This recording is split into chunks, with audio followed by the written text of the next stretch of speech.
Oh, nag-iimpake ka na naman? Sana naman ang punta mo, Dexter? May pupuntahan akong magandang falls, Kuya Nathan. 2 gabi lang ako ron. Kasama mo ba si Joseph? Hindi, kuya. Solo traveler muna ako ngayon. Pero kung gusto mo sumama, pwede naman. Para makapagbakasyon ka, kuya. Palagi na lang trabaho ang ginagawa mo eh. Hindi, wag na. Alam mo na wala akong hilig sa pagta-travel eh. Mas gusto ko na nandito lang ako sa bahay. Mula sa trabaho ay ugali na ni Nathan na puntahan ang nag-iisa at nakababata niyang kapatid na si Dexter.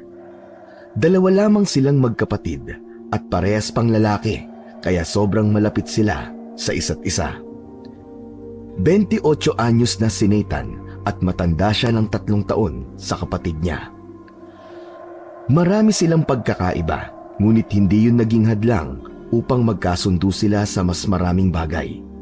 Isa sa pagkakaiba nila ay ang pagiging gala ni Dexter habang si Nathan naman ay mas gusto na nasa bahay lang tuwing wala siyang pasok sa trabaho. Madaling araw ang alis ni Dexter. Nagpresenta si Nathan na ihatid si Dexter sa bus station gamit ang kotse niya. Hindi alam ni Nathan pero nang nasa bus station na sila ni Dexter ay may kaba siyang naramdaman.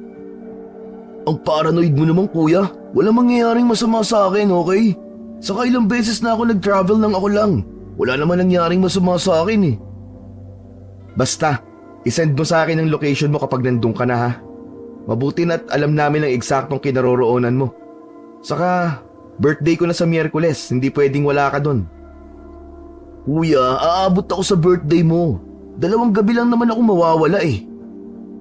Hindi na nagsalita pa si Nathan. Hindi niya alam kung bakit bigla siyang kinabahan. Tinapik ni Dexter sa balikat si Nathan. Tama na ang pagiging paranoid, kuya. Saka, suot ko tong kwintas na regalo mo sa akin, oh. Hindi ba? Lucky charm ko to. Hinawakan ni Dexter ang pendant na krus ng kwintas nito at hinalikan yon. Matamis itong ngumiti sa kanya. Tuluyan nang nagpaalam si Dexter kay Nathan. Bago ito sumakay ng bus ay niyakap niya ng mahigpit ang nakababata niyang kapatid. Nang sumakay na si Dexter sa bus ay sinilip pa rin yun ni Nathan mula sa labas. Umupo sa huliang upuan si Dexter. Kakawayan sana ni Nathan si Dexter ngunit natigilan siya nang makita niyang tila walang ulo ang kapatid niya. Kinusot niya ang mga mata at bumalik na ang ulo ni Dexter. Hindi niya yun binigyan ng kung anong kahulugan dahil naisip niyang namamalikmata lamang siya. Hinintay muna ni Nathan na makaalis ang bus bago siya umalis ng bus station upang umuwi na sa bahay nila.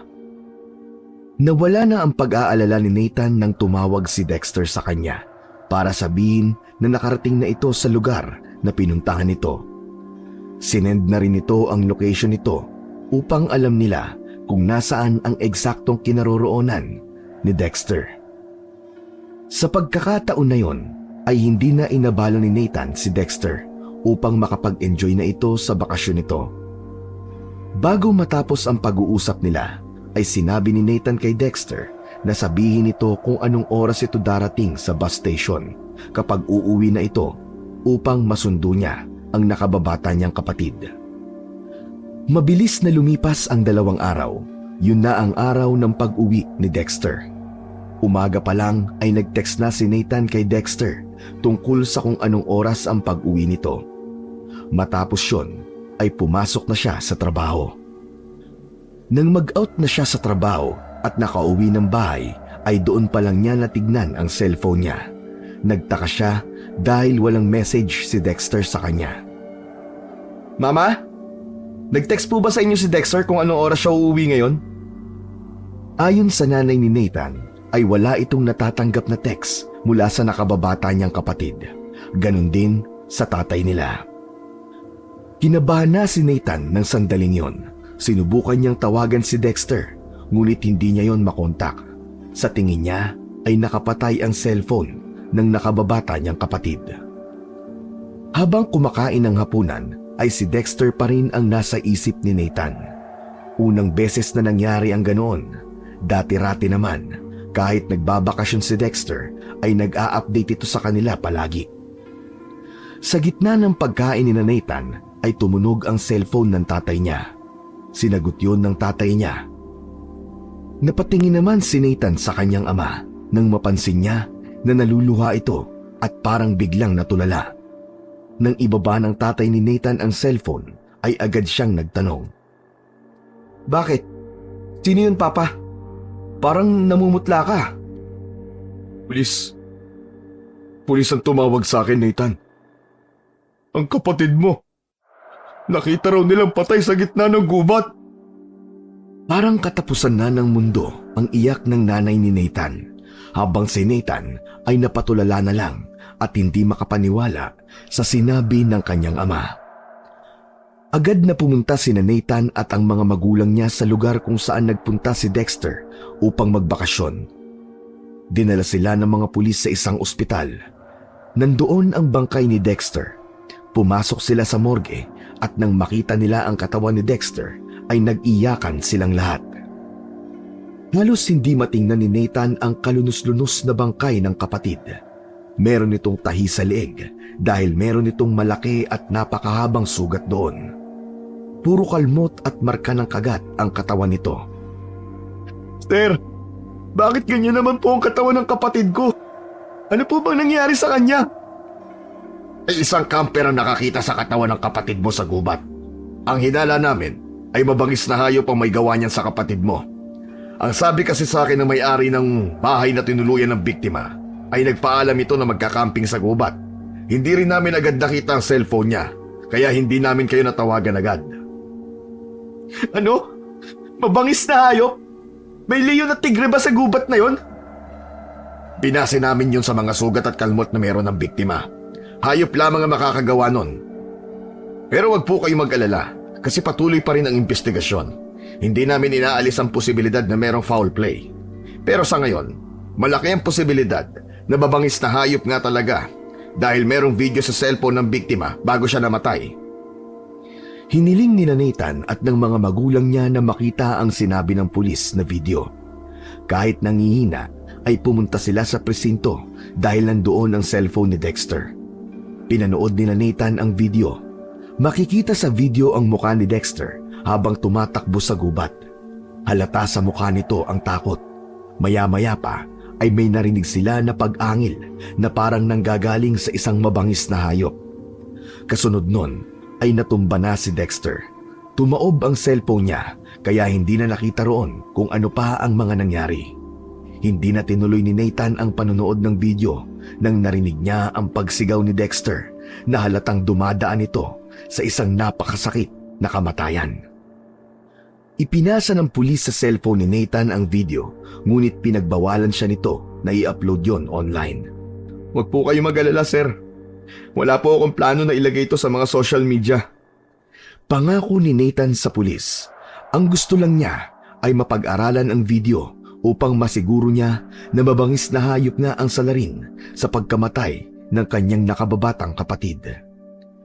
Biglang naalala ni Nathan ang kwintas na iniregalo niya sa kapatid niya. Alam niya na hindi yun hinuhubad ni Dexter. Tinanong niya ang isang pulis kung nasan ang kwintas na yon ni Dexter, pero ayon sa pulis ay walang suot na kwintas si Dexter nang matagpuan nila ang katawan nito. Huling gabi na ng lamay ni Dexter, hindi pa rin makapaniwala si Nathan na sa isang iglap lang ay wala na ang kanyang kapatid. Napakasakit para sa kanya ng pangyayaring yon. Doon niya napagtanto na kaya siya kinabahan ng pag-alis ni Dexter ay dahil merong masamang mangyayari.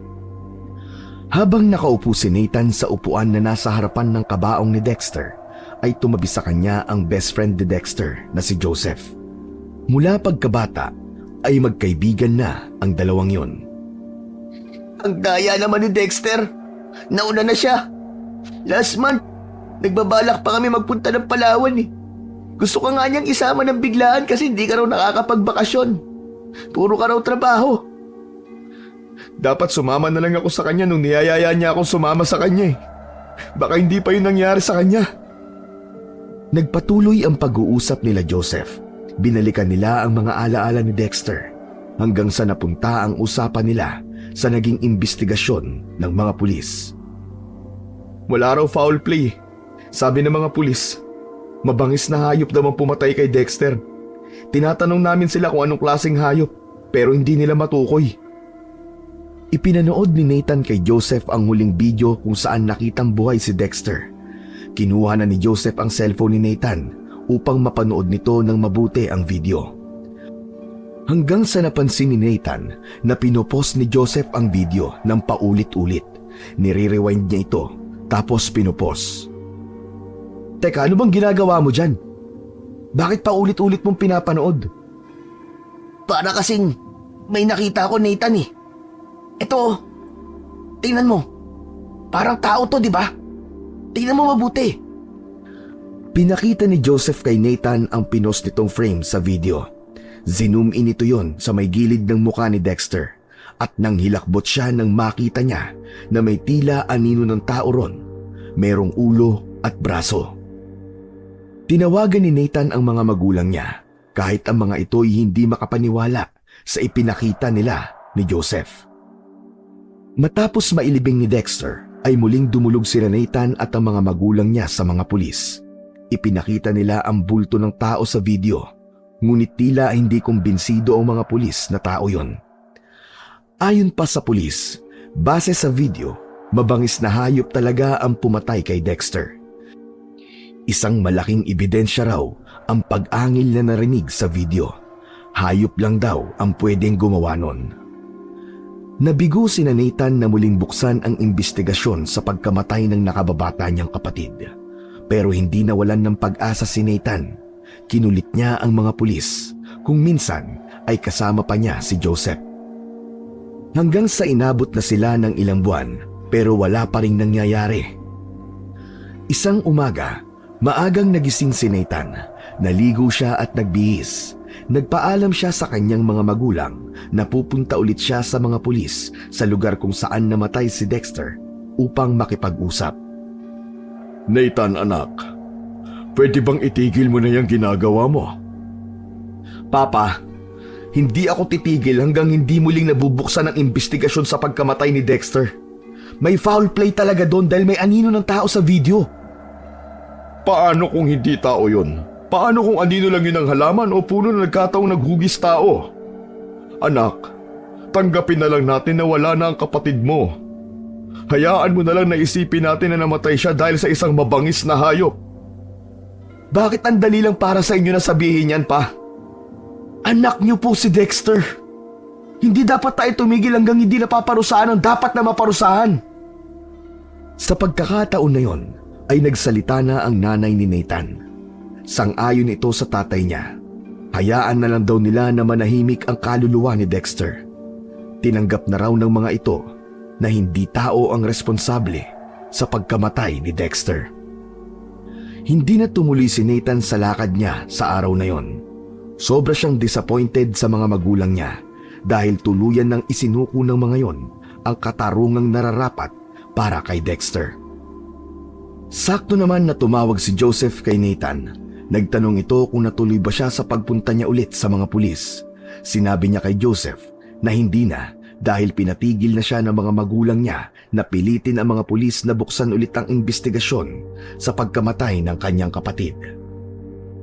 Nathan, sa tingin ko tama ang mga magulang mo. Nagsasayang ka lang ng oras at pagod sa pakikipag-usap sa mga pulis. Ilang beses mo na ba silang kinausap? May nangyayari ba? Wala naman, di ba?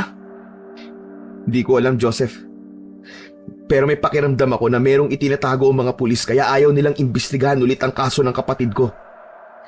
Anong ibig mo sabihin? Kanina ko lang to naisip. Kung hindi mag-iimbestiga ang mga pulis, ako na ang gagawa nun. Ako na ang maghahanap ng ebidensya na merong foul play sa pagkamatay ni Dexter. Teka. Anong ibig mo sabihin? Ikaw mismo ang pupunta sa lugar kung saan namatay si Dexter para mag-imbestiga? Ganun ba? Malamang. Sa tingin mo ba, makakapag-imbestiga ako kung nandito lang ako at nakaupo at walang ginagawa? Alam mo, magandang ideya yan. Kapag nakahanap ka ng sapat na ebidensya na may foul play talaga, wala na magagawa ang mga pulis kundi buksan ulit ang kaso ni Dexter. Uy, ang exciting yan. Sama ako sa'yo, Nathan. Tutulungan kita. Pangarap ko maging detective eh. Nung una ay nagdalawang isip pa si Nathan kung isasama ba niya si Joseph. Ngunit napagtanto niyang mas makabubuti at mas ligtas kung meron siyang kasama. Kaya kahit hindi niya alam kung makakatulong ba talaga si Joseph sa kanya, ay pumayag na lamang siya na sumama ito sa kanya. Inilihim ni Nathan sa mga magulang niya ang plano niyang pag-iimbestiga upang malaman ang totoong dahilan ng pagkamatay ng kanyang kapatid. Alam niya na tututol ang mga ito sa plano niya. Kung ang nanay at tatay niya ay sumuko na, siya ay hindi pa.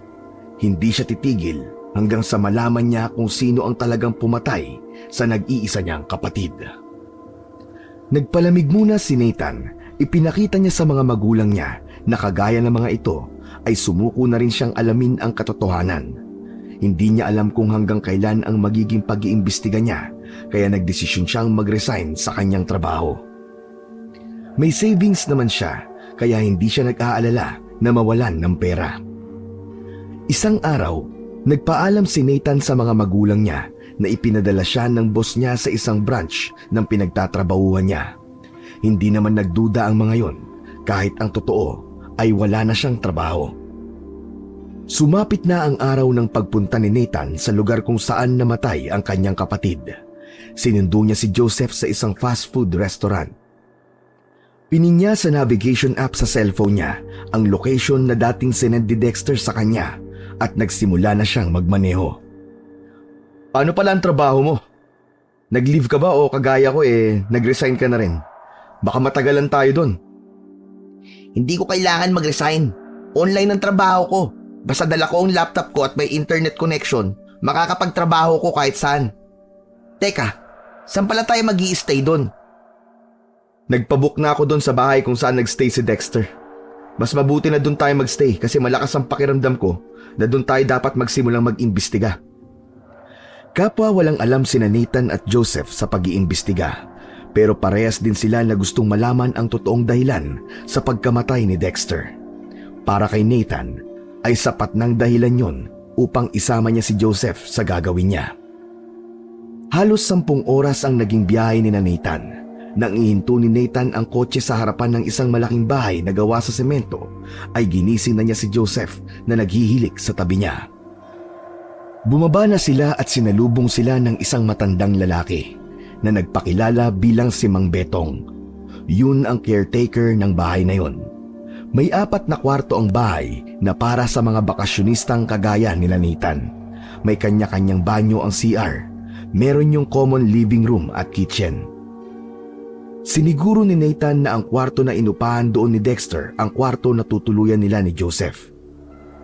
Naalala niya nung minsang nag-video call sila ni Dexter na ang kwarto nito ay nasa 2nd palapag at ang unang pinto doon. Malaki ang kwarto na yon. Merong malaking kama at malaking bintana. Air-conditioned yon. Medyo mahal ang bayad kada araw, ngunit hindi yun problema kay Nathan. Hindi ako makapaniwala na nandito na tayo sa mismong kwarto na huling natulugan ni Dexter. Parang kinikilabutan tuloy ako. Best friend Dexter, huwag ka magpaparamdam sa akin ha. Sa kuya mo na lang. Alam mo naman na matatakotin ako sa multo eh. Loko ka talaga. Pero sana nga, totoo ang multo tapos magpakita si Dexter sa akin. Malay mo, siya na mismo magsabi kung ano ba talaga nangyari sa kanya. Mas gusto ko pang mag-imbestiga tayo ng ilang araw kaysa sa makakita ng multo. Dahil parehas na napagod sa biyahe, ay nagpahinga at natulog muna si Nathan. Hapon nang dumating sila ron. Madilim na nang magising si Nathan. Habang tulog pa si Joseph, ay bumaba na siya sa kusina. Naabutan niya na naroon si Mang Betong. Nalaman niya sa matanda na sila lang ni Joseph ang bisita nito sa bahay na yon. Hindi raw kasi peak season. Para hindi magduda si Mang Betong sa totoong pakay ni Nathan, ay nagtanong siya sa matanda na parang isa talaga siyang bakasyonista. Ano-ano po pala ang magandang puntahan dito, Mang Betong? Aba, pwede kayong umarkila ng motor. Tapos pumunta kayo sa beach. Maganda ang beach namin dito. Bukod po sa beach, meron pa ba? May pinagmamalaki kaming talon dito. Yun talaga dinadayo ng mga turista dito sa amin. Hindi yung kalayuan dito. Magbabayad lamang kayo ng tour guide para hindi kayo maligaw. Gubat kasi yun eh. Gubat? Pwede po bang mag-camping doon sa gabi? Mahilig po kasi ako mag-camping eh. Pwede naman mag-camping doon, pero hindi ko sinasuggest na magpaabot kayo ng dilim sa gubat. Bakit naman po? May namatay kasi ron. Ang sabi, mabangis na hayop daw may kagagawan. Pero sa tagal ko na sa lugar na ito at maraming beses na ako nakapunta sa gubat na yon, wala akong nakitang mabangis na hayop. Alam ni Nathan na si Dexter ang tinutukoy ni Mang Betong na namatay sa gubat. Kahit paano ay may nalaman na si Nathan mula sa isang matagal nang nakatira sa lugar na yon. Kay Mang Betong na mismo nang galing na walang mabangis na hayop sa gubat kung saan namatay ang kanyang kapatid. Bakit po pala nila nasabi na mabangis na hayop ang pumatay dun sa sinabi niyong namatay sa gubat? Nang makita kasi ang bangkay, parang nilapa siya ng isang mabangis na hayop. Duda nga ako sa naging investigasyon ng mga pulis eh. Alam mo ba na dito nagstay ang batang yon? Talaga po? Pero teka po, kung hindi po mabangis na hayop, ano po sa tingin niyo ang pumatay sa kanya? Sasagot pa sana si Mang Betong sa tanong ni Nathan nang biglang dumating si Joseph. Naririnig ko ang usapan nyo. Nagsisimula ka na bang mag-imbis? Mabilis na tinakpan ni Nathan ang bibig ni Joseph gamit ang kamay niya. Imbis! Ang ibig po niyang sabihin imbis na sa Boracay kami magpunta ay dito namin pinili para maiba naman. Mabuti na lamang at nakaisip ng palusot si Nathan. Sa tingin ni Nathan ay hindi naman nakahalata si Mang Betong. Sinabi sa kanila ni Mang Betong ay pwede silang magpaluto rito basta sila ang bibili ng mga ingredients. Pwede rin daw na kumain sila sa labas dahil marami namang kainan sa lugar na yon. Pinili ni Nathan na sa labas muna sila kumain ni Joseph para sa hapunan. May nakita silang kainan na nagsiserve ng silog meals at doon sila kumain. Sa susunod, bago ka magsalita, isipin mo muna kung mapapahamak tayo o hindi ah.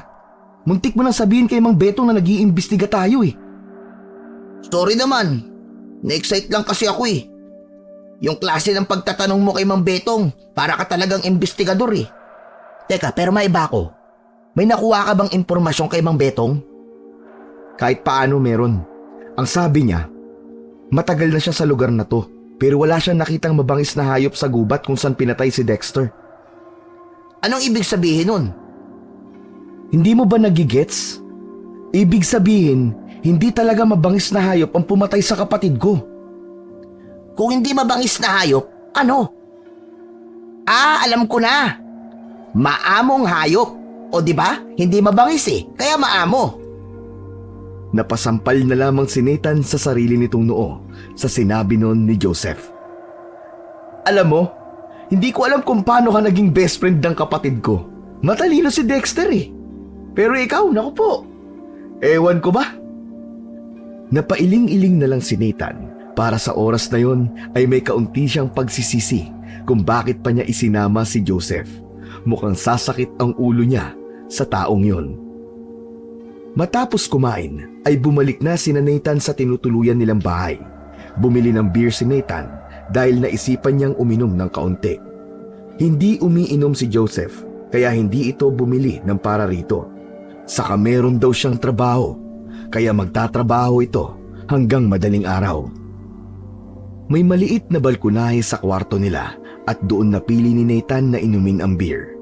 Tanaw niya ron ang malawak na kagubatan na alam niya na lugar kung saan nagwakas ang buhay ng kapatid niya.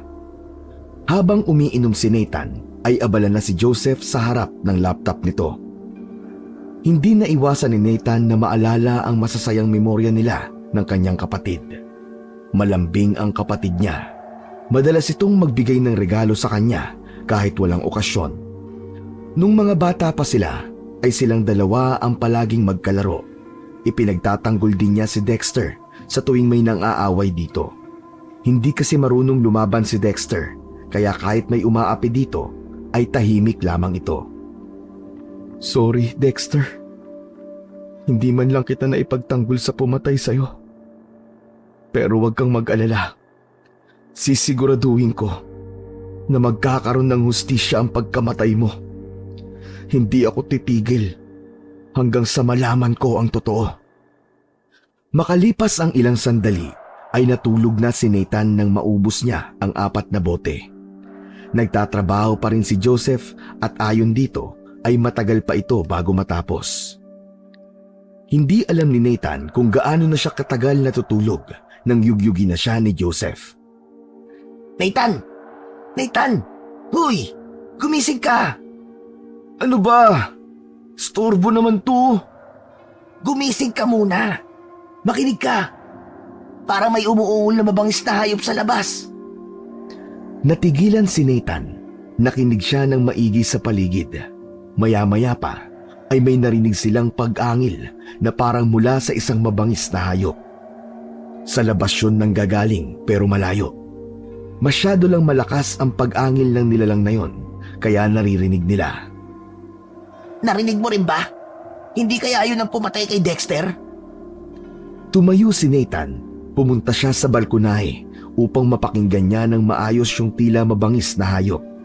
Nagulat si Nathan nang tumabi si Joseph na merong hawak na baril. Uy! Ano yan? Bakit may baril ka? For protection. Dinala ko to kasi di natin alam kung anong mangyayari. Mabuti na ang sigurado. Saka may lisensya naman to eh. Nakakuha ka ng lisensya para dyan? Hindi ako. Sa tatay ko. Siya ang may lisensya na gumamit nito. Pero hayaan mo na. At least, meron tayong magagamit in case of emergency. Naisip ni Nathan na tama si Joseph. Hindi sila sigurado sa panganib na maaari nilang kaharapin sa mga susunod na araw. Mabuti na kahit papaano ay meron silang magagamit upang ipagtanggol ang kanilang mga sarili. Hindi na muling narinig ni Nathan ang pag-angil ng pinaghihinalaan nila na mabangis na hayop. Yung narinig natin kanina, kagaya siya nung nasa video ni Dexter. Kaya nga eh. Pero hindi ba? Ang sabi ni Mang Betong ay walang mabangis na hayop sa lugar na to. Eh ano yun? Hindi ko rin alam. Kaya nga tayo nandito eh, para alamin kung ano ba talaga ang nilalang na yun. Kinaumagahan ay muling kinausap ni Nathan si Mang Betong. Tinanong niya ang matanda na baka meron itong alam kung saan sila pwedeng umarkila ng motor dahil balak nilang magpunta sa beach. Kailangan gawin yun ni Nathan upang magmukha talaga silang turista at hindi magkaroon ng duda si Mang Betong. Sinamahan ni Mang Betong sina Nathan at Joseph sa kakilala nitong nagpapaarkila ng motor. Habang naglalakad sina Nathan ay napansin niya ang ganda ng lugar na kinaroroonan nila. Ang ganda pala talaga dito sa inyo, Mang Betong, no? Halatang maayos ang pamamalakad ng gobyerno dito. Lahat ng ito, si Mayor Tony may gawa. Simula nang siya naging mayor dito sa amin, ay talagang gumanda itong lugar namin. Kahit paano ay marami ng turista nagpupunta. Hindi kagaya nung dati. Kitang-kita naman po na ginagawa ng maayos ng mayor niyo ang trabaho niya at tungkulin niya. Malaking tulong talaga si Mayor Tony dito. Dahil sa napalago niya ang turismo dito, marami sabi na nagkaroon ng trabaho at pagkakakitaan. Ay oo nga pala, naalala ko na balak niyo mag-camping sa gubat. Bago kayo makapag-camping doon, ay kukuha muna kayo ng permit kay Mayor Tony. Nasa munisipyo lamang siya. Kung wala, puntahan niyo sa may bahay niya. Ituturo ko sa inyo ang bahay niya kasi madadaanan natin yon.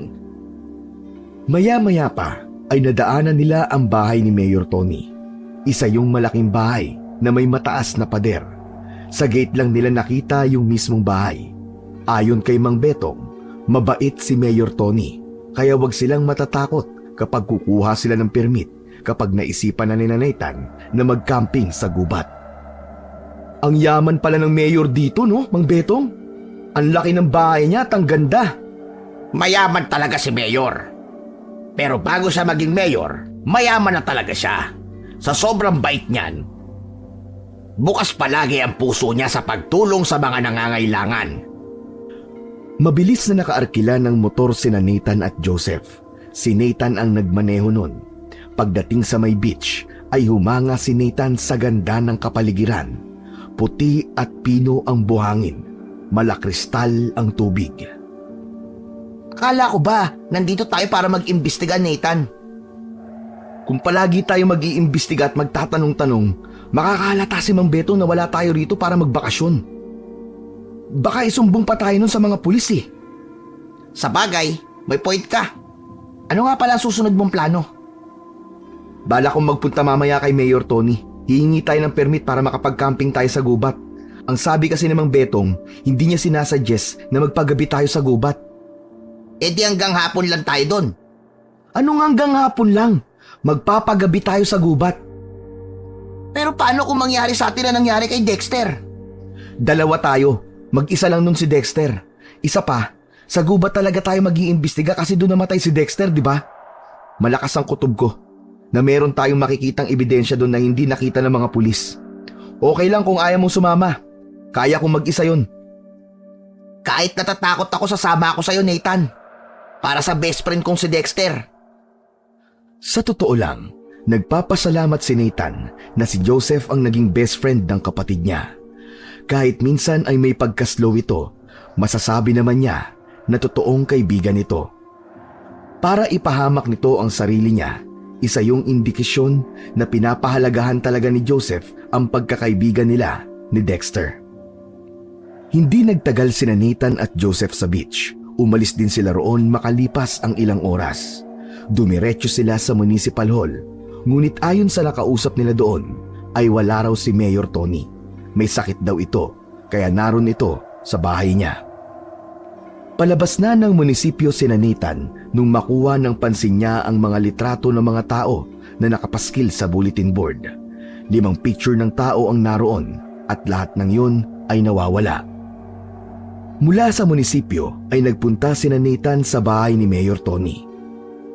Nagdoorbell si Nathan at isang babaeng kasambahay ang nagbukas ng gate sa kanila.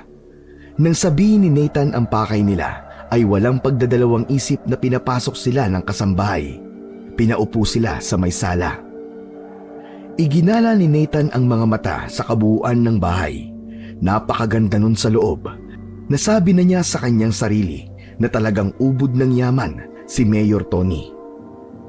Sandaling umakyat ang kasambahay sa ikalawang palapag ng bahay upang tawagin ang mayor. Nang bumalik ang kasambahay ay sinabi nito na sila na ang pumunta sa opisina ni Mayor Tony dahil hindi ito makababa. Masama raw ang pakiramdam ng mayor. Sinama ng kasambahay sina Nathan at Joseph sa opisina ni Mayor Tony. Nagpakilala agad sina Nathan sa mayor nang makaharap nila ito. Matangkad si Mayor Tony, nasa 6 na talampakan. Sa hula ni Nathan ay nasa 50 na ang edad nito. Tama ba? Kukuha kayo ng permit para mag-camping sa gubat? Opo, Mayor. May kinuwang papel si Mayor Tony at pinirmahan yon. Tinatakan nito ang papel at inabot kay Nathan. Kayo na lang ang maglagay kung ilang araw at gabi kayo magka-camping sa gubat, ha? Pasensya na kayo kung hindi ko kayo nababa kanina. Masama kasi ang pakiramdam ko. Ang hirap talaga kapag tumatanda na. Wala po yun, Mayor. Pero safe po ba na mag-camping sa gubat kahit gabi? May nakarating po kasi sa amin na balita na merong pinatay doon ng mabangis na hayop. Para sa akin, masasabi kong ligtas. Pero mag-iingat pa rin kayo. Yung namatay sa gubat na yun dati, ay masasabi ko na isolated case. Minalas lang talaga ang batang yon na may naligaw na mabangis na hayop sa gubat ng gabing yon. Sige o. Salamat po, Mayor. Kami na po ang bahala sa sarili namin. Nilisan na ni Nathan at Joseph ang bahay ni Mayor Tony. Habang naglalakad sila pabalik sa tinutuluyan nilang bahay, ay nagsalita si Joseph. Mukhang walang anak si Mayor, no? Paano mo naman nasabi? Hindi mo ba nakita yung painting sa office niya? 2 lang sila ng babae sa painting. For sure, asawa niya yun. Hindi ko na napansin. Hindi naman yun makakatulong sa pag-iimbestiga natin eh. Ay, bukas pala. Magka-camping tayo sa gubat. Dalhin mo yung baril mo ha. Kailangan natin yun. Lagi kong dala yun. Kahit nga ngayon, dala ko eh. Itinaas ni Joseph ang laylayan ng t-shirt nito. Nakaipit sa pantalon niya ang baril. Pwede bang wag mong ilagay yan dyan? Magdala ka ng bag tapos doon mo ilagay. Mamaya biglang pumutok yan eh. tamaan pa yung ano mo eh. Yang kala naman eh. Tigil-tigilan mo na nga yung pagka-paranoid mo, Nathan. May safety lock to, kaya safe din ang ano ko. Puro ka talaga kalokohan eh. Naalala ko tuloy bigla si Dexter. Palagi niya rin sinasabi na paranoid ako. Pero yun nga, i-ready na rin natin mamayang gabi ang mga gagamitin natin sa camping. May dala akong tent. Wow ha! Talagang ready ka talaga ha! Nang sumunod na umaga ay umalis na sina Nathan ng bahay ni Mang Betong upang mag-camping sa gubat. Nagpaalam naman sila kay Mang Betong upang alam nito kung saan sila pupunta. Iminungkay ni Mang Betong na bago sila magpunta sa gubat ay puntahan muna nila yung magandang talon. Iisa lang naman daw ang daan papunta ron. Kumuha ng tour guide sina Nathan na siyang nagdala sa kanila sa talon. May mangilan-ngilang tao ang naroon nang magpunta sila. Nasabi ni Nathan na hindi na siya nagtataka kung bakit nais puntahan ni Dexter ang talon na yon. Sadyang napakaganda ng talon. Pakiramdam niya ay sobrang lapit niya sa kalikasan. Wala silang ibang naririnig kundi ang malalakas na pagbagsak ng tubig at ang mga huni ng ibon sa paligid. Nag-enjoy muna sina Nathan at Joseph sa paglangoy sa malinaw na tubig sa talon. Doon na rin nila kinain ang baon nilang pagkain.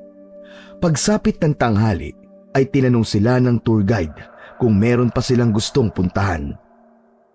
Gusto po sana namin mag-camping sa gubat, kuya. May spot ba kayo na maire-recommend sa amin? Ayon sa tour guide, ay meron itong maibibigay na magandang spot sa kanila. Sinamahan sila ng tour guide papasok sa nasabing gubat.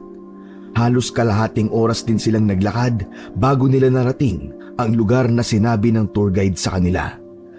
Tinulungan pa sila nitong mag-set up ng tent at mag-ayos ng mga gamit nila. Pwede rin daw sila kumuha ng mga tuyong kahoy sa paligid upang makapag-bonfire sila kapag sapit ng gabi. Umalis na ang tour guide nang makapagbayad sila rito. Sinabi ni Nathan na alam na nila ang daan pabalik kaya hindi naman daw sila maliligaw. Malamig ang paligid dahil maraming puno roon. Nang gubami na, mas na-appreciate nila Nathan ang kinatatayuan ng tent nila. Napapalibutan kasi yun ng matataas na puno. Sa gitna ng mga puno ay nakikita nila ang langit na puno ng mga bituin. Nagluto na sina Nathan ng hapunan nila ni Joseph, habang si Joseph naman ay umalis upang maghanap ng mga kahoy na gagamitin nila sa bonfire. Maya-maya pa ay kumakain na silang dalawa. Sobrang tahimik ng paligid. Mabuti na lang ay kumpleto sila sa gamit. Meron silang higaan, emergency light at power bank. May signal din doon kaya pagkatapos nilang kumain ay nakapagtrabaho pa si Joseph. Maglalakad-lakad lang ako sandali ah. Okay ka lang bang mag-isa dito? Mo naman ngayon pa naisipang maglakad-lakad, pambihira ka naman oh. Kung kailan nagtatrabaho ko, iiwan mo talaga ako mag-isa rito? Maghahanap ako ng ebidensya. Aalamin ko yung eksaktong lokasyon kung saan pinatay si Dexter. Ngayong gabi na talaga? Madilim na.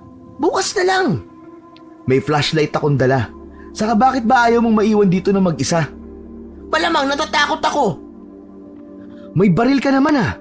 Saka kung sakaling may mapansin kang kakaiba sa paligid, tawagan mo kaagad ako. Wala nang nagawa si Joseph para pigilan si Nathan sa gagawin niya. Iniwan na ni Nathan si Joseph at naglakad-lakad siya habang may dalang flashlight. Hindi napigilan ni Nathan na maging emosyonal ng sandaling yon. Pakiramdam niya ay nilalakaran niya ang lupa kung saan pinatay ang kapatid niya. Makalipas ang ilang minutong paglalakad ay may narinig siyang pag-angil na tila nanggagaling sa mabangis na hayop. Kinabahan si Nathan. Pinatay niya ang flashlight at nagtago siya sa isang makapal na halaman. Pinakiramdaman niya ang buong paligid. Lalabas na sana si Nathan sa pinagtataguan nang makarinig siya ng kaluskos sa kung saan, hanggang sa may nakita siyang tao na naglalakad papalapit sa direksyon niya. Madilim kaya hindi niya makita ang muka ng taong yon. Inihanda ni Nathan ang kanyang sarili Nang tumapat ang lalaki sa halaman na pinagtataguan ni Nathan, ay naramdaman niya na merong tumutulong tubig sa mukha niya. Umasim ang mukha niya nang maamoy niya na mapanghe ang tubig. Agad siyang lumabas ng pinagtataguan niya. Binuksan niya ang flashlight at itinutok yon sa taong inihian siya. Laking gulat niya nang nakita niya si Joseph. Sa inis ni Nathan ay namura niya ng malutong si Joseph. Bihira ka naman oh! Sa dami ng iihian mo, dun pa talaga sa pinagtataguan ko. Kukutusan kita eh. Sorry, Nathan. Hindi ko naman alam na nandun ka sa halaman eh. Bakit ka ba kasi nagtatago ron? May narinig kasi ako mabangis na hayop eh. Hindi mo ba narinig yun? Hindi ah. Wala akong narinig. Grabe ka. Ang layo ng inihian mo ha. Pumunta ka pa talaga dito. Siyempre, ayoko mag-amoy ihi sa pinagtayuan natin ng tent kaya lumayo talaga ako. Tara nga, samahan mo ako sa talon. Maliligo ako. Nakakadiri ka. Ang panghinang ihi mo. Magtaka ako mag-amoy pabango yan. Bumalik sina Nathan at Joseph sa may talon. Naligo at naglinis ng muka at katawan niya roon si Nathan. Habang nagkukuskus siya ng muka, ay natigilan siya nang muli niyang narinig ang mabangis na hayop. Nagkatinginan sila ni Joseph. Sigurado si Nathan na hindi lang siya ang nakarinig nun. May takot na luminga sa paligid si Joseph. Nathan, sa tingin ko, dapat na tayong umalis dito. Bakit ka natatakot? May baril ka naman ha, at palagi mo naman dala yun, di ba? Hindi ko dala ngayon eh. Iniwan ko sa tent. Iihi lang naman ako kaya hindi ko na dinala. Dahil sa wala silang dalang pamprotekta sa kanilang sarili, ay bumalik na sila Nathan sa tent nila. Habang nakahiga sila ni Joseph, ay patuloy pa rin sila sa pagkikwentuhan. Nathan, paano kung mabangis na hayop pala ang pumatay kay Dexter? What if mali tayo ng iniisip na tao ang may gawa nun sa kanya? Ilang beses na kasi natin narinig yung mabangis na hayop, di ba? Kung mabangis na hayop nga, at least napatunayan natin na ganun nga ang pumatay sa kapatid ko. Pero hanggang hindi ko nakakaharap at nakikita ng mga mata ko na babangis na hayop na ang gumagawa ng ingay na yon, hindi pa rin ako aalis dito. Ibig sabihin, pwedeng tao ang gumagawa ng pag-angil na yon? Isa yan sa naiisip ko. Tumahimik na si Joseph. Ilang minuto pa lang ang nakakalipas ay narinig na ni Nathan ang paghilik ni Joseph. Hindi siya makapaniwala na ganun ito kabilis makatulog. Tirik na ang araw nang magising sila Nathan. Hindi na nila inalis ang tent nila dahil balak nila na magstay pa ron ng isa pang gabi. Bumalik sila sa bahay ni Mang Betong upang maligo at kumuha ng malinis na damit. Nang paalis na sila, ay nakasalubong nila sa hagdan si Mang Betong. Ah, saan kayo natulog kagabi? Hindi ko kayo nakitang pumasok sa kwarto niya. Sa gubat po, Mang Betong. Nag-camping po kami ron. Ako, hindi niyo ba naaalala yung sinabi ko sa inyo? Huwag kayo magpapagabi sa gubat. Okay naman po kami, Mang Betong. Kita nyo, nakauwi pa kami rito. Mamayang gabi po ay dun po ulit kami matutulog. Ang payapa po kasi ron. Kung yan ang gusto nyo, hala sige. Basta mag-iingat kayo ha. Pero sandali, may bibigay ako sa inyo. Dalhin nyo to sa gubat. Nagtungo si Mang Betong sa kusina. Pagbalik nito ay may ibinigay itong isang garapon ng asin kina Nathan. May kutsilyo rin itong inabot sa kanila ni Joseph. Para saan po ito, Mang Betong? Hindi kami magbuburo kaya hindi namin kailangan ng asin. Makakatulog yan sa inyo. Sa gabi, bago kayo matulog, ay sabuyan nyo ng asin ang paligid ng tent nyo. Huwag nyo papatayin ang apoy kung magbo-bonfire kayo. Yang kutsilyo naman, gawa yan sa tanso. Mabisang panglaban yan sa aswang. Aswang? Bakit? May aswang ba rito?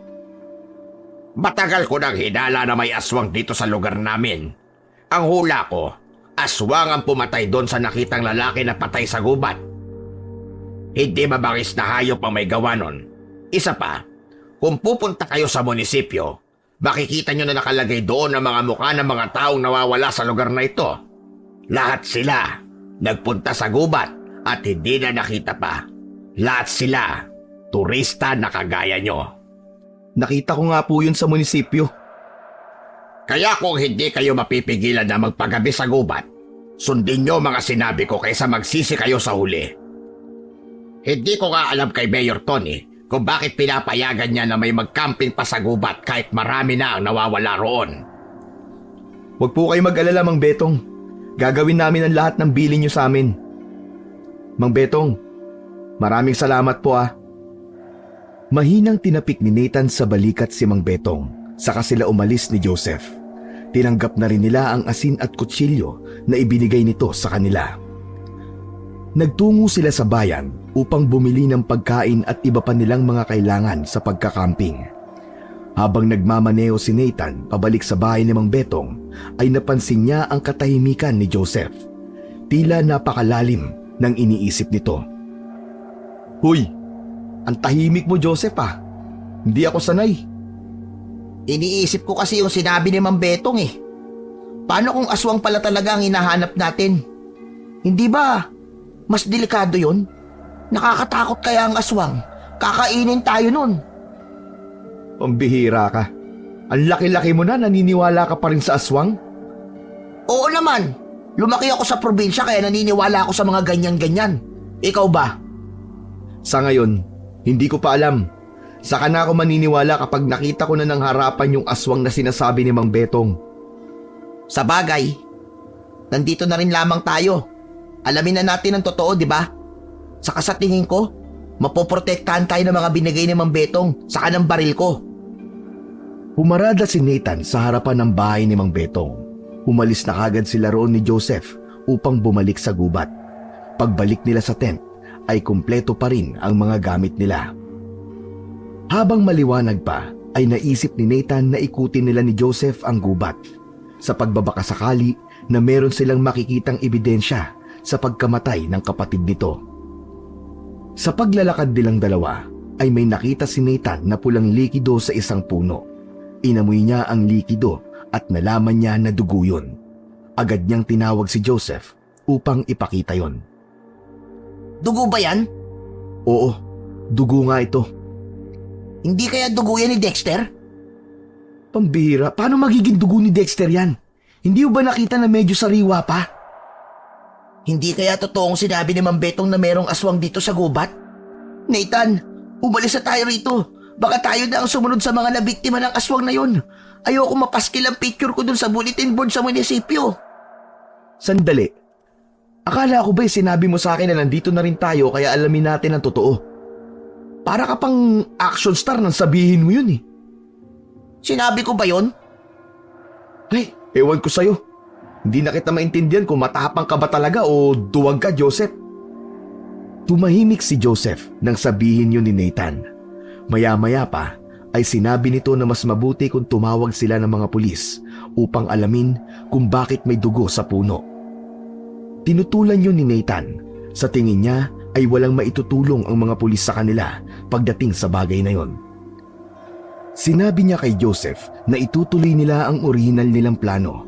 Nakakalap sila ng maraming ebidensya na hindi mabangis na hayop ang pumatay kay Dexter. Kapag mas maraming ebidensya, naniniwala si Nathan na wala nang magagawa ang mga pulis kundi muling magkaroon ng investigasyon.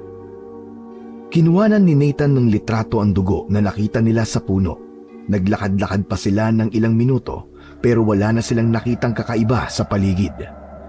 Masyadong malawak ang gubat kaya hindi nila yon kayang malibot sa loob lamang ng maghapon.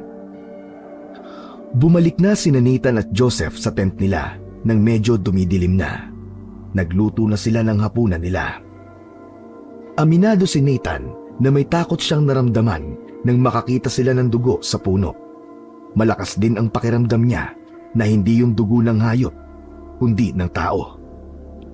Nang tuluyan ng kumalat ang kadiliman sa paligid, ay nagsaboy na ng asin sa paligid ng tent si Nathan at Joseph. Hinayaan din nila na may apoy ang bonfire nila. Hindi nila kinalimutan ang lahat ng sinabi ni Mang Betong. Hindi man lubusang naniniwala si Nathan na merong aswang doon, ay mas mabuti na ang makinig sila kay Mang Betong kesa sa magsisi sila sa huli. Walang naging kakaiba sa gabing yon. Matiwasay ang naging tulog nilang dalawa. Naalala ni Nathan na kailangan na ulit nilang kumuha ng permit kay Mayor Tony para makapag-camping sila sa gubat. 2 gabi lamang ang inilagay niya sa unang permit na kinuha nila.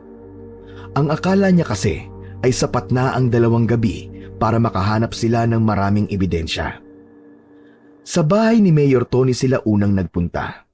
Ayon sa kasambahay ni Mayor Tony ay nasa munisipyo na ito, kaya dumiretso na sina Nathan sa munisipyo. Oh, kayo na naman. Hulaan ko. Kukuha ulit kayo ng permit para makapag-camping sa gubat, tama ba? Tama po kayo, Mayor. Pwede po ba? Pwedeng pwede. Hindi na ako nagtataka kasi talaga magandang mag-camping sa gubat namin dito. Naaalala ko tuloy nung kabataan ko. Palagi rin ako nagka-camping sa gubat na yon. Inabot na ni Mayor Tony kay Nathan ang permit na merong tatak na pirma nito.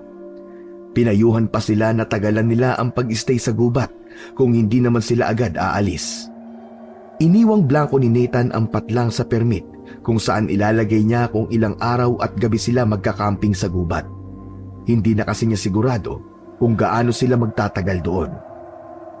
Nadaanan ni Nathan ang bulletin board at napansin nila na may nadagdag na picture ng isang lalaki roon. Nakalagay na huling nakita ang lalaki na pumasok sa gubat. May bago na namang nawawala. At sa gubat din siya nawala. Siguro, kung susundin natin ang sinabi ni Mang Betong, hindi tayo matutulad sa lalaking yan. Eh di, naniniwala ka na pala na may aswang sa gubat na yon. Medyo, pero hindi pa 100%. Pero mas mabuti na mag-ingat tayo. Nararamdaman ko na malapit na nating malaman ang katotohanan kung ano ang meron sa gubat na yon. Tao lang si Nathan, kaya normal sa kanya ang matakot sa nangyayari sa gubat. Ngunit sa pagkakataon na yon, mas pinipili niya ang maging malakas ang loob upang makamit niya ang hustisya na alam niyang nararapat sa kapatid niya. Muling bumalik sina Nathan at Joseph sa tent nila sa gubat. Muli silang naglakad-lakad, ngunit wala silang nakitang kakaiba o bagay na makapagtuturo sa kanila sa katotohanan. Bago pa sumapit ang gabi, nagsaboy na si Nathan ng asin sa paligid ng tinutuluyan nilang tent. Maya-maya pa ay magkasabay na silang kumain ni Joseph ng hapunan. Habang kumakain sina Nathan ay may isang babae na napadaan sa kanila. May dala itong malaking bag sa likod, kaya alam niya na kagaya rin nila yon na isang camper. Nagkaroon sila ng kaunting sandali na makausap ang babae. Ayon dito, nais nitong mag-camping sa gubat na yon. Nagsuggest si Nathan sa babae na doon na lang ito magtayo ng tent malapit sa kanila. Ngunit tumanggi ang babae. Nag-camping na raw ito roon dati at meron itong alam na magandang spot. Sinabi ni Nathan na mag-iingat ito dahil marami nang nawawala sa naturang gubat. Ayon sa babae, maraming beses na itong nagka-camping nang wala itong kasama kaya hindi na ito bago sa ganoong activity. Nang magpaalam ang babae ay may kabang naramdaman si Nathan. Naisip niyang natural lamang nakabahan siya dahil sa mga nangyayari sa gubat na kanilang kinaroroonan. Kinaumagahan, nagkasundo sina Nathan at Joseph na doon sila mag-almusal sa tabi ng talon. Pagpunta nila roon ay nakita nila ang babaeng nakilala nila noong nakaraang gabi. Nakahinga ng maluwag si Nathan dahil buhay pa rin ito. "Miss, kumusta pala ang tulog mo kagabi sa gubat?" Tanong ni Nathan sa babae. Ang sabi ng babae ay maayos ang tulog nito nung nakaraang gabi. Sobrang payapa raw sa gubat. Ipinaalam din ng babae na hanggang mamayang gabi na lang ito at sa susunod na araw ay aalis na ito roon. Mabilis na lumipas ang oras. Dumilim na naman. Kagaya ng nakasanayan ay nagsaboy ulit ng asin si Nathan sa paligid ng tent. Matapos kumain ay tumambay muna sila ni Joseph sa labas ng tent upang makapag-usap. Naghihintay sila na muli nilang marinig ang mabangis na hayop. Nais nilang malaman kung totoo bang hayop yon, o aswang, o isang tao lamang. 10:00 na pala, Nathan. Inaantok na ako. Ikaw ba? Hindi ka pa ba matutulog? Hindi pa. Hindi pa ako inaantok eh. Sige na, Mauna ka na matulog. Naunang pumasok si Joseph sa tent. Ilang sandali lang ay natawa ng bahagya si Nathan dahil narinig niya ang agad na paghilik ni Joseph. Maya-maya pa ay napatingin si Nathan sa langit. Pinuno ng alaala ni Dexter ang utak niya ng sandaling yon. Miss na niya ang kanyang kapatid. Kung posible nga lang na ibalik ang panahon, pinigilan na sana niya si Dexter nung binalak nitong magpunta sa lugar na yon. Ngunit alam ni Nathan sa sarili niya na kailangan niyang tanggapin ang katotohanan na wala na ang mahal niyang kapatid. Kahit anong gawin niya ay hindi na to mabubuhay. Ang tanging magagawa na lamang niya ay alamin ang katotohanan sa pagkamatay nito upang maparusahan ang totoong salarin. Hindi na malaya ni Nathan ang paglipas ng oras. Nang tingnan niya ang oras sa kanyang relo, ay nalaman niyang ilang minuto na lang ay mag-aalas 12 na ng hating gabi. Kahit hindi pa siya inaantok, ay tumayo na siya upang pumasok sa tent. Ngunit pagtayo niya, ay meron siyang narinig na sigaw ng isang babae sa kung saan. Kinabahan agad si Nathan at ang unang pumasok sa isip niya ay yun yung babaeng camper. Pumasok siya sa tent upang gisingin si Joseph, ngunit ayaw nitong magising. Nagrereklamo pa nga ito na inaantok pa siya at istorbo daw si Nathan. Hindi na mapakali si Nathan. Alam niya na may kailangan siyang gawin. Hinalugog niya ang bag ni Joseph at kinuha niya ang baril nito. Naririnig niya pa rin ang sigaw ng babae. Humihingi ito ng tulong. Sinundan niya ang pinanggagalingan ng sigaw hanggang sa makita niya ang kanyang hinahanap. Labis na magimbal si Nathan nang makita niya ang isang malahalimaw na nilalang ang lumalapa sa babaeng camper sa labas ng tent nito. Agad na nagtago si Nathan sa likod ng malaking puno. Diyos ko, totoo nga ang aswang! Totoo ang aswang!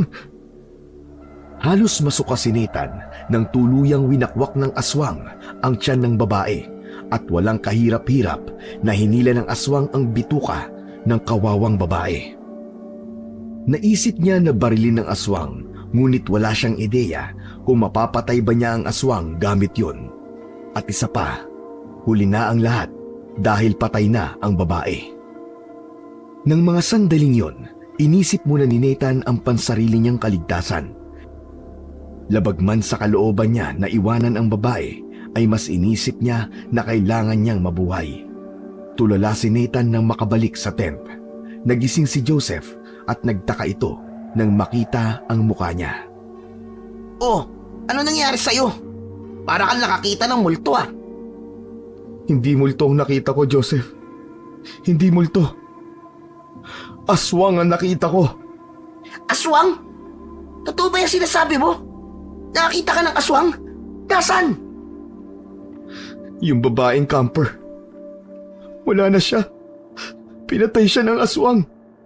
Nakita ko pinatay siya ng aswang. Totoo nga na merong aswang dito. Sa tingin ko, ang aswang na yun ang pumatay sa kapatid ko.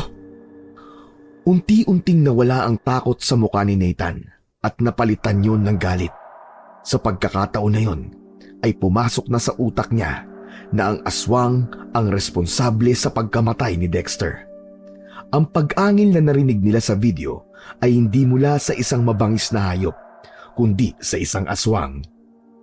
Maging ang bulto ng tao sa video ay sigurado siya na aswang din. Nasuntok ni Nathan ang sariling hita sa sobrang galit. Nagpupuyos ang damdamin na lalabas sana siya ng tent ngunit mabilis siyang pinigilan ni Joseph.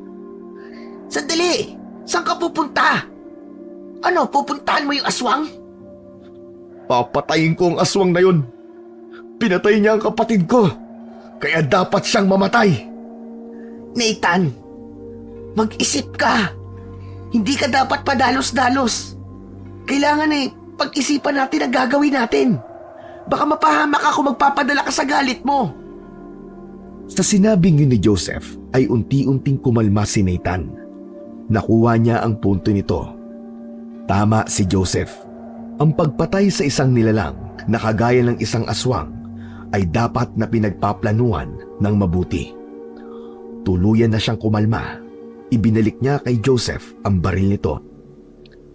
Pagsapit ng umaga ay magkasamang pinuntahan ni Nathan at Joseph ang pinagtayuan ng tent ng babaeng camper. Laking gulat nilang dalawa dahil wala na roon ang tent ng babae. Teka, sigurado ka ba na dito nagtayo ng tent yung babae na yon? Oo, sigurado ko. Yung punong yun. Doon ako nagtago kagabi. Nagtatakang luminga-linga sa paligid si Nathan. Kung titingnan ay walang bakas doon na merong nangyaring karumal-dumal na patayan nung nakaraang gabi. Napakalinis ng paligid. Ngunit sigurado siya na doon niya nakita ang tent ng babae at ang babae habang kinakain ito ng aswang. Nathan, sandali. Halika, tingnan mo to. Lumapit si Nathan kay Joseph. May itinuro ito sa lupa. Meron dong bakas ng gulong ng sasakyan. Isang indikasyon yon na merong sasakyan na nagpunta sa lugar na yon. Ibig sabihin yan, may sasakyan yung aswang? Posible, Joseph. Pero posible na meron tumutulong sa kanya. Pero sino naman? Hindi ko alam. Ayoko munang dagdagan ang nasa utak ko ngayon. Wala akong ibang gusto, kundi ang mapatay ang aswang. Kailangan nating humingi ng tulong kay Mang Betong. Agad na nagpunta si Nathan sa bahay ni Mang Betong. Mabuti na lang at naabutan nila ito dahil paalis ito. Pupunta raw ito ng bayan dahil meron itong mga kailangang bilhin. Hindi na nag-aksaya ng oras si Nathan. Sinabi na agad ni Nathan kay Mang Betong ang nakita niyang pagpatay ng isang aswang sa isang babaeng camper. Sinabi din niya na nagtataka sila ni Joseph dahil nang balikan nila ang tent ng babae ay wala na ang tent doon. Wala ring bakas ng dugo. Parang walang nangyaring pagpatay sa lugar na yon. Kung ganon, tama nga matagal ko nang hinala. May aswang sa gubat na yon. Hindi ko lang yon sinasabi sa iba dahil alam kong pagtatawanan lamang nila ako. May isa pa po kaming hinala, Mang Betong. Sa tingin ko po, may tumutulong po sa aswang. Siguro, siya ang naglilinis sa mga dugo sa lugar kung saan pinapatay ng aswang ang mga biktima niya. Mang Betong, gusto sana naming malaman kung paano patayin ng aswang. Sandaling tumahimik si Mang Betong bago ito muling nagsalita. Kilalang manunugis ng aswang ang lolo ko nung nabubuhay pa siya. Isa sa mabisang paraan upang mapatay ang aswang ay ang mapigilan siyang makabalik sa bahay niya hanggang sa sumikat ang araw. Paano po namin malalaman kung saan po ang bahay ng aswang? Kailangan niyo siyang masugatan ng matindi. Kapag nasusugatan ng isang aswang, babalik siya sa bahay niya upang magpagaling. Mabilis lang gumaling ang sugat niya kapag nandun siya sa bahay niya.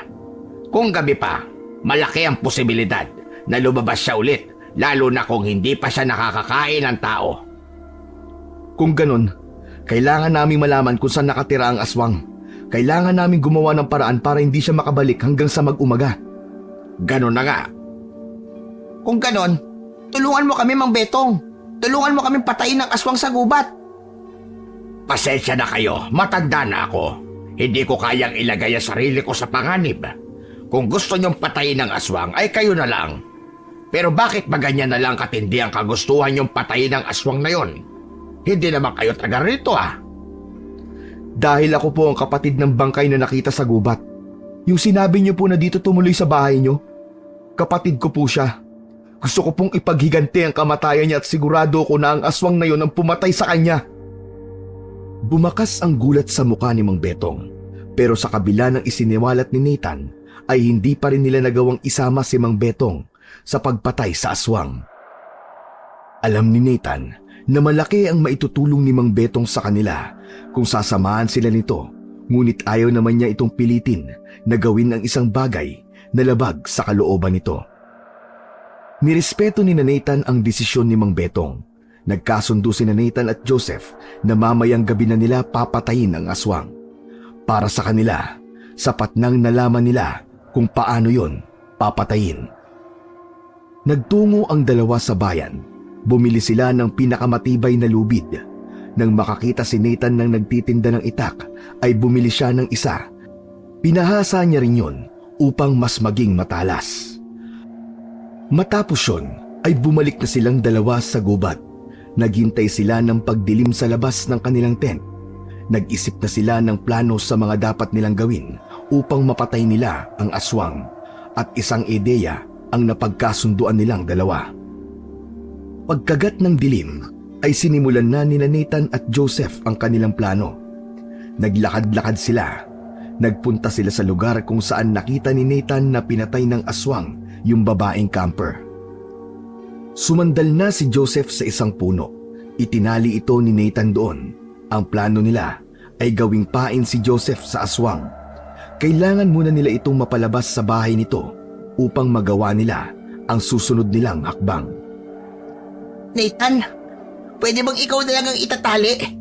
Parang natatakot ako eh. Ito na napagkasunduan natin kanina, di ba? Ang tapang-tapang mong nagpresenta kanina tapos bigla kang aatras. Basta, huwag mong hihigpitan ng pagkakatali ah. Yung makakawala kagad ako. Akong bahala, hindi kita ipapahamak. Matapos na maitali ni Nathan si Joseph, ay nagtago na siya sa isang malaking puno.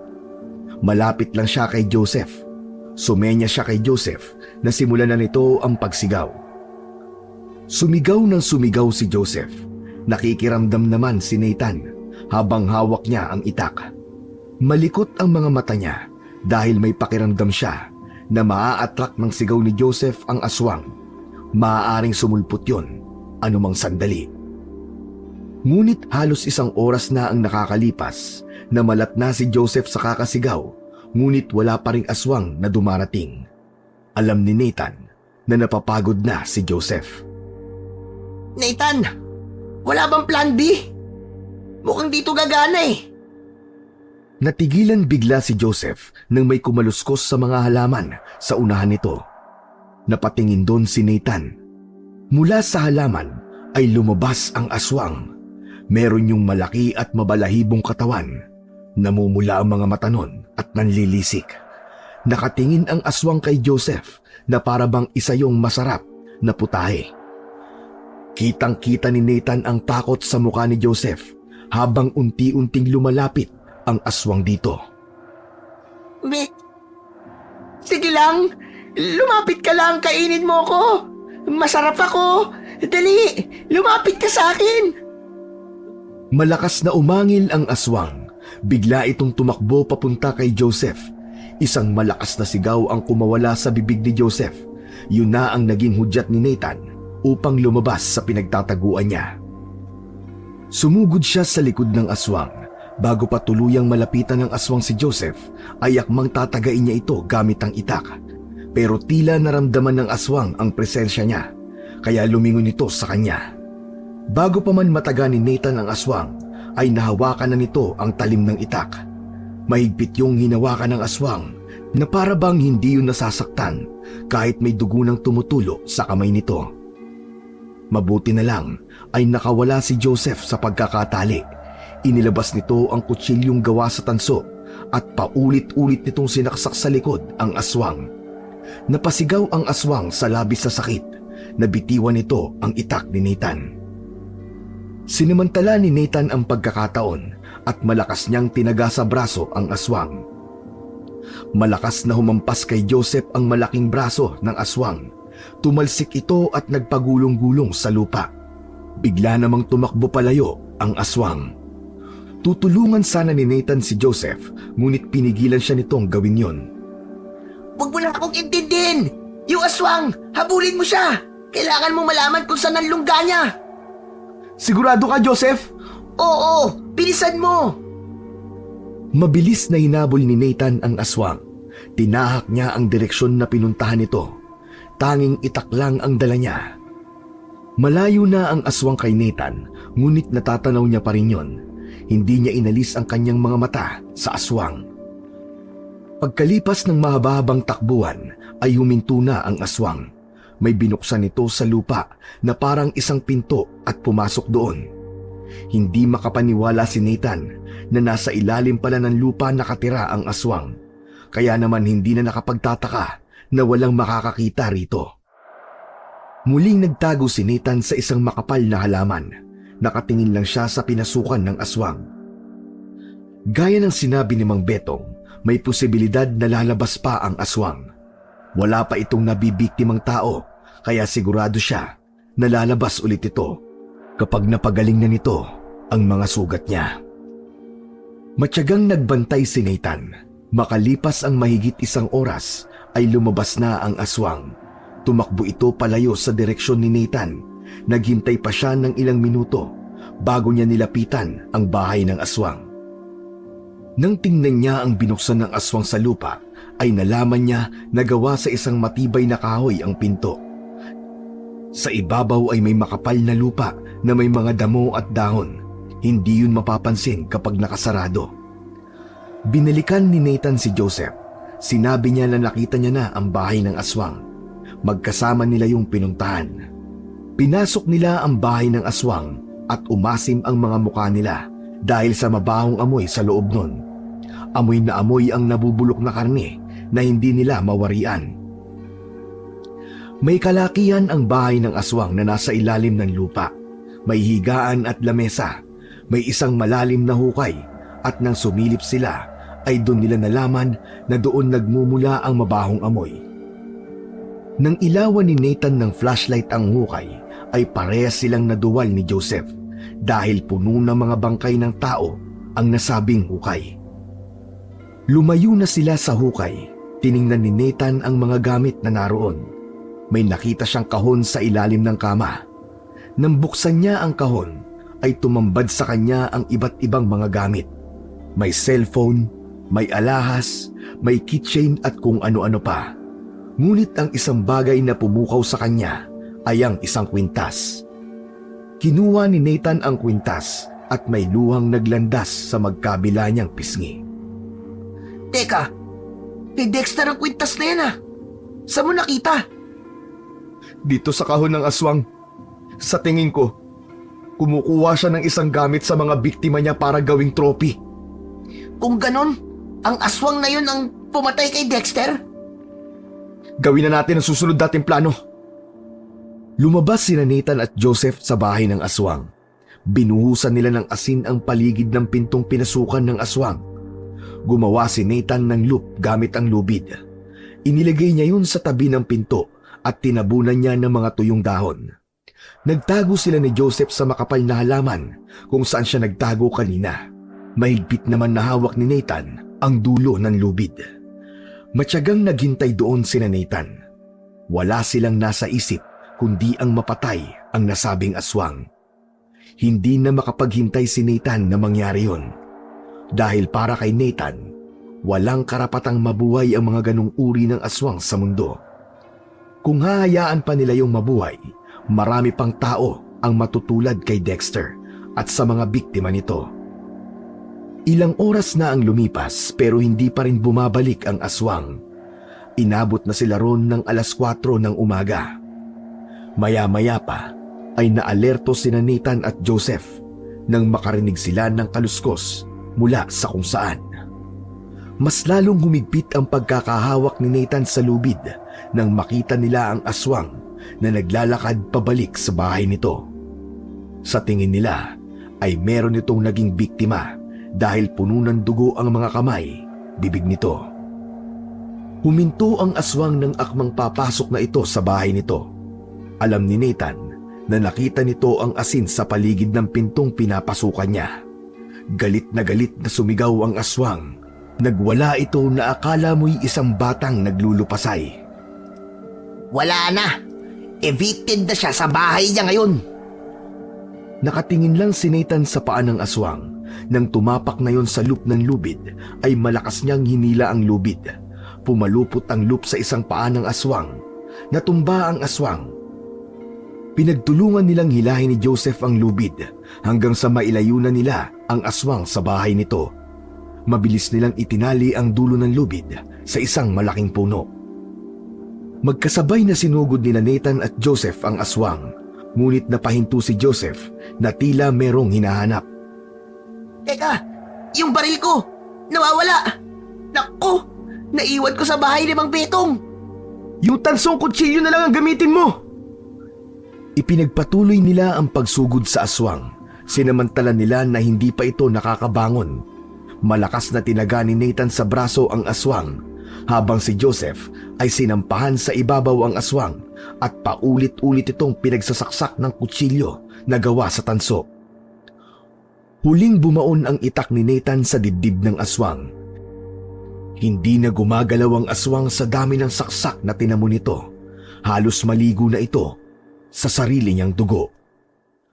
Ang buong akala nila ay patay na ang aswang, ngunit biglang itinaas nito ang isang braso.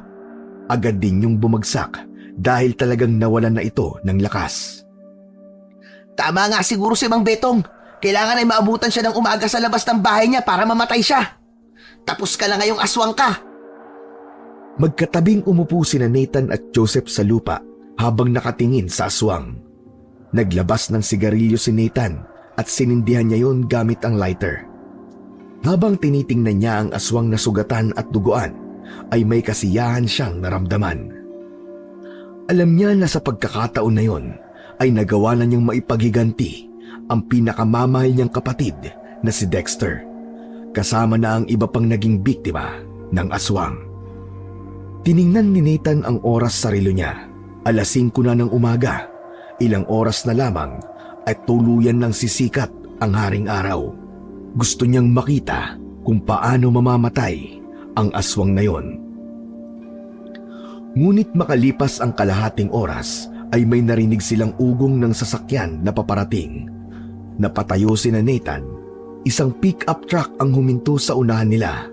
Mula roon ay bumaba si Mayor Tony. Lalapitan sana nila si Mayor Tony upang sabihin ang nangyari, pero nagtaka sila nang umiiyak na nilapitan ni Mayor ang aswang. Niyakap nito ang aswang. Anak, anong ginawa nila sa'yo? Anak? Anak ni Mayor Tony ang aswang? Siya ang taong tumutulong sa halimaw na yan? Inalis ni Mayor Tony ang tali sa paa ng aswang.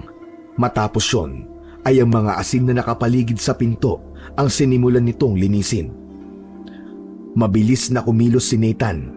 Pinigilan niya si Mayor Tony sa ginagawa nito. Alam niya na ipapasok nito ang aswang sa loob ng bahay upang gumaling ang sugat nun. Malakas na sinuntok ni Mayor Tony sa mukha si Nathan. Panandali ang lumabo ang paningin niya sa lakas ng suntok na yon. Lumapit si Joseph kay Nathan at kapwa sila nagulat nang tutukan sila ng baril ni Mayor Tony. Mga hayop kayo! Sinaktan niyo ang anak ko! Hindi kami ang hayop, Mayor, kundi ikaw at ang anak mo. Alam mo ba kung gaano ka tinitingala ng mga tao sa lugar na to? Tapos kasabot ka pala ng aswang na yan sa mga krimen na nangyayari rito? Kaya pala pumapayag ka na may mag-camping sa gubat na to kahit marami nang nawawala para may pagkain niyang anak mong halimaw. Hindi niyo ako maiintindihan. Binibigay ko lamang ang pangangailangan ng anak ko. Pero ngayong alam niyo na ang sikreto ko. Dapat na kayong mamatay na dalawa. Isang malakas na putok ng baril ang narinig ni Nathan. Ang buong akala nila ay nagmula yon sa baril ni Mayor Tony. Pero nagkamali sila. Mula sa kung saan ay dumating si Mang Betong. Hawak nito ang baril ni Joseph. Tinamaan ng bala ng baril sa hita si Mayor Tony. Idolo pa naman kita, Mayor. Alam mo ba na isa sa mga apo ko naging biktima ng anak mong aswang? Sinamantala ni Nathan ang pagkataranta ni Mayor Tony. Inagaw niya rito ang hawak nitong baril, sabay tutok dito. Natatarantang naglakad ng paika-ika si Mayor Tony sa sasakyan nito. Mabilis nito yung pinaandar palayo. Ayon kay Mang Betong, kanina pa nito pinapanood ang mga nangyayari.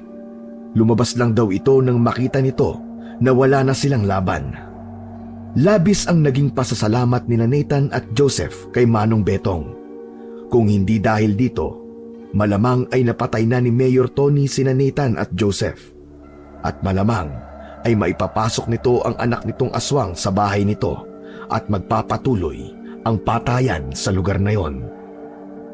Nang tuluyan ng sumikat ang araw, ay biglang nagliyab ang katawan ng aswang. Sigaw ito ng sigaw. Halatang labis ang sakit na nararamdaman nito bago ito tuluyang maging abo. Nireport ni Nathan ang mga nakita nilang bangkay ng mga tao sa bahay ng aswang. Sinabi nila ang buong katotohanan kahit alam nila na posibleng hindi sila papaniwalaan ng mga pulis. Pinuntahan ng mga pulis si Mayor Tony sa bahay nito. Ngunit ayon sa misis nito ay nagmamadaling umalis si Mayor Tony at hindi nito alam kung saan yun pupunta. Tinanong ng mga pulis ang asawa ni Mayor Tony kung meron ba itong alam tungkol sa anak na aswang ng mayor. Umamin ang asawa ni Mayor Tony na meron itong alam. Ayon dito ay nagkaroon noon ng kabit si Mayor Tony. Nabuntis nito ang kabit niya na huli na nilang nalaman na isa palang aswang. Sa pagkakaalam daw ng asawa ni Mayor Tony ay inilayo na ng mayor ang anak nito nang malaman itong aswang din yon. Wala raw itong kaalam-alam na nandoon lang pala sa lugar na yon ang anak ng mayor at pumapatay ng mga tao sa gubat. Masayang bumiyahe si Nathan at Joseph palayo sa lugar na yon. Hindi sila makapaniwala na nagkaroon ng magandang bunga ang pag-iimbestiga nila sa pagkamatay ni Dexter. Bagaman hinahanap pa rin ng mga pulis si Mayor Tony, masaya pa rin sila na nabigyan na nila ng hustisya ang pagkamatay ni Dexter. Hindi lang yon, nagawa rin nilang patayin ang nilalang na marami ng inosenteng buhay ang kinuha. Hindi na makapaghintay si Nathan na makauwi sa bahay nila upang sabihin sa mga magulang niya ang magandang balita na kanyang dala.